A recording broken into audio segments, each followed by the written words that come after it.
இந்த பதட்டம் இருக்கக்கூடாது. ஆரம்ப காலத்தில் எல்லா மியூசிக் கிராமிய பாடல்கள், கும்மி பாடல்கள் இதுலேருந்து எடுத்து அதை ஹிட் ஆகிட்டு அப்புறம் தான் பெருசாக வந்திருக்கும். அதனால் இசைஞானி அவர்கள் இந்த மாதிரி எனக்கு முன்னாடியே கொஞ்சம் மனசு கஷ்டமாக போச்சு.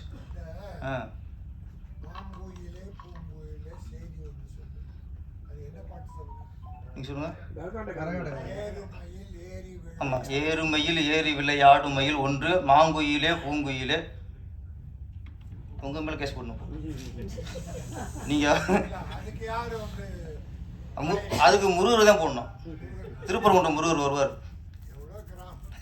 இல்லை சொல்கிறேன், நம்மளே பல இதில் எடுத்து தான் வந்திருக்கோம்.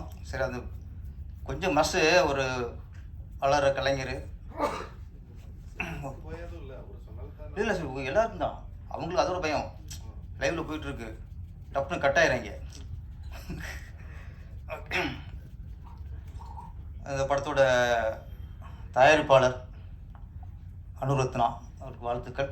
அவர் இந்த படத்தில் கதாநாயகன். ப்ரொடியூசராக லாபம் பெறணும், கதாநாயகனும் வெற்றி பெறணும். அந்த வாழ்த்துக்கள். இங்கே சந்தியா வந்திருக்காங்க. தமிழ்நாட்டுக்கு வந்து சந்தியா வந்து 3வது தலைமுறை நினைக்கிறேன். ஏற்கனவே ஜெயலலிதாவோட அம்மா அவங்களோட சந்தியா. அதுக்கப்புறம் காதல் படத்தில் பரத் இதோட நடித்தாங்க, அவங்களும் சந்தியா. இப்போ ஒரு அடுத்த 3வது தலைமுறையாக சந்தியா வந்திருக்காங்க. ஆமாம், சந்தியான வெற்றி தான். ஓகே, ஆமாம், சந்தியா பேரே ஒரு ராசியான பேர் தான். அப்புறம் இந்த லீச்,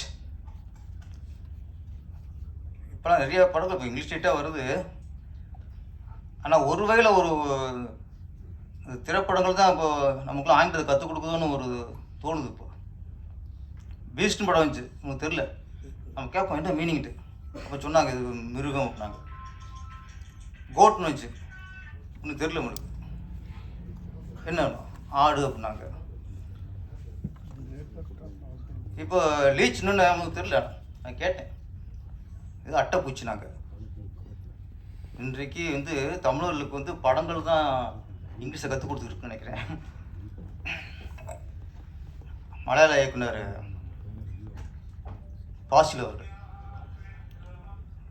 இன்னுங்க யார் பெற்று மௌனம் வந்துச்சு பார்த்தீங்களா?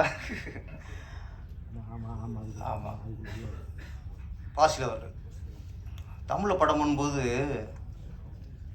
பூவே பூச்சுடவா, என் அழகான தமிழ் பெயர், பூவிலி வாசலிலே, ஒரு ஒரு கவித்துவத்தோடு ஒரு தமிழ் பெயர், காதலுக்கு மரியாதை, கண்ணுக்குள் நிலவு.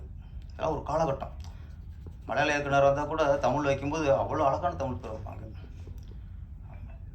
இன்றைக்கி எல்லாமே ஆங்கிலமாக போயிடுச்சு. அடுத்து குட் பேட் அக்லின்னு வருது. அஜித் சார் ரொம்ப பெருமையாக நினச்சான். வீரம், விவேகம், விசுவாசம், விடாமுயற்சி, நல்லா தமிழ் பேர் வச்சுட்டே இருந்தார்.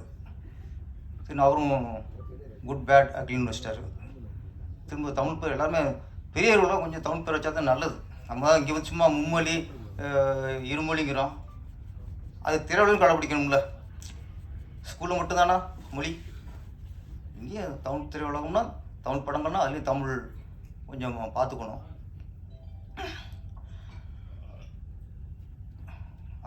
அட்டைப்பூச்சி தான் லீச். அட்டைப்பூச்சிக்கு நிறைய விளக்கத்தை சொல்லிட்டாரு ராஜன் சார். ஆமாம், மனிதர்களே நம்ம கூட இருக்கவங்களே நம்மளை உறிஞ்சிடுவாங்க. நீங்கள் எல்லாமே தான். இன்றைக்கி கூட இருக்கவங்க, நண்பர்கள், உறவுகள் எல்லாமே அட்டையாக தான் வச்சுட்டாங்க. நம்மகிட்ட ரத்தம் இருக்க வரைக்கும் அந்த அட்டைகளை நம்ம ஒட்டிகிட்டே இருக்கும். ரத்தம்லாம் போச்சுன்னா அது அடுத்த எங்கே ரத்தம் அதிகமாக இருக்கும் அங்கே நகர்ந்து போயிடும். இந்த படத்தில் ஒரு பாடல் இசை சூப்பர் சார். நம்ம மிஸ்டர் கிரண் ஜோஸ் 3 பாடலும் சூப்பர். அதில் அந்த முதல் பாடல்ன்றதில் கண்ணில் தெரியும் தோற்றம் நல்ல அருமையான பாடல். அதில் விசேஷம் என்னம்னா